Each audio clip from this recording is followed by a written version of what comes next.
వైజాగ్ లో జూలై 24న BNR golden diamonds opening సందర్భంగా మెగా ఆఫర్స్.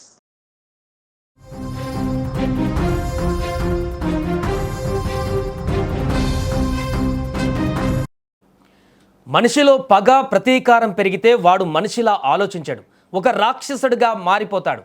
తప్పు చేసింది కాక తన తప్పును ఎత్తి చూపిన వారిపై కక్ష పెంచుకున్న ఒక కిరాతకుడు ఏకంగా 6గురిని అతి దారుణంగా నరికి చంపాడు.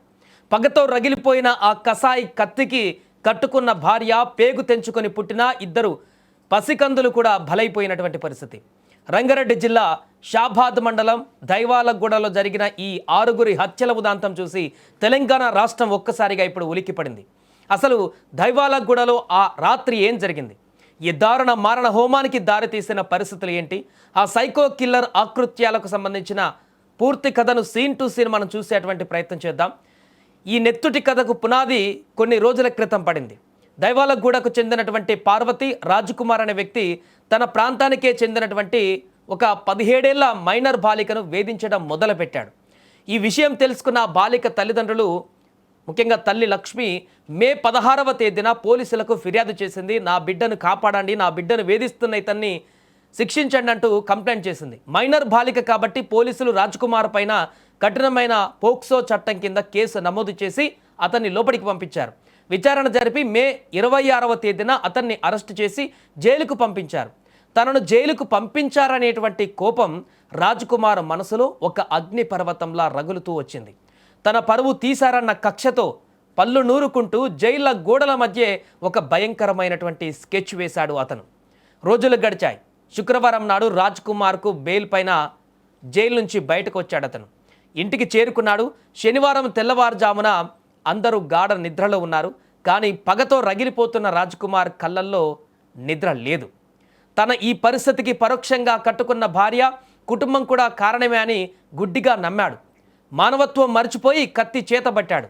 మొదట తన సొంత ఇంట్లోనే మారణహోమం మొదలుపెట్టాడు. నిద్రపోతున్న తన భార్య సరిత గొంతు కోసి అత్యంత దారుణంగా హతమార్చాడు.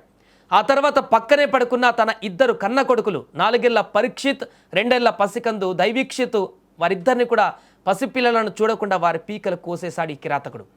సొంత కుటుంబాన్ని చంపేసిన తర్వాత అతని చేతులకు అంటిన రక్తం అతనిలోని మృగాన్ని మరింతగా నిద్రలేపింది.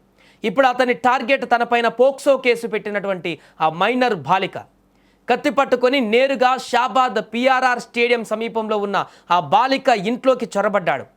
నిద్రపోతున్న 17 ఏళ్ల బాలికను జుట్టు పట్టుకొని బయటకు లాక్కి వెళ్లే ప్రయత్నం చేశాడు. ఆ అరుపులు విని నిద్రలేచిన బాలిక తల్లి లక్ష్మి, నాయనమ్మ రుక్కమ్మలు అడ్డుకునేటువంటి ప్రయత్నం చేశారు. రాజ్కుమార్ ఏమాత్రం కనికరం లేకుండా వారిద్దరిని అదే కత్తితో విచక్షణారహితంగా పొడిచి చంపేశాడు. ఇంట్లో 2 ప్రాణాలు వదిలిన తర్వాత ఆ మైనర్ బాలికను భయపెట్టి దైవాలగూడ సమీపంలో ఉన్న అఖిల్ సాగర్ చెరువు దగ్గరకు లాక్కు వెళ్ళాడు. తనను జైలుకు పంపుతావా అంటూ అక్కడే ఆ బాలిక పీక కోసి తన పగను తీర్చుకున్నాడు. ఒకే రాత్రి కేవలం కొన్ని గంటల వ్యవధిలో 6గురు ప్రాణాలు గాల్లో కలిసిపోయాయి.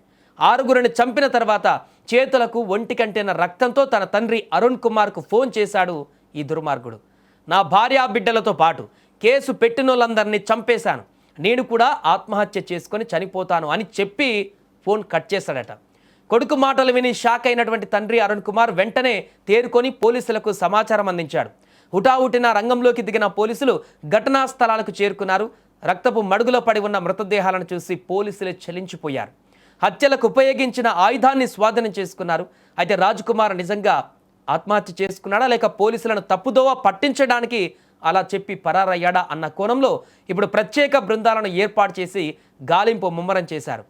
ఏదేమైనా ఒక క్షణికావేశం, తన తప్పును కప్పిపుచ్చుకోవాలనే అహంకారం, కక్ష 6 నిండు ప్రాణాలను ఎలా బలి తీసుకున్నాయో.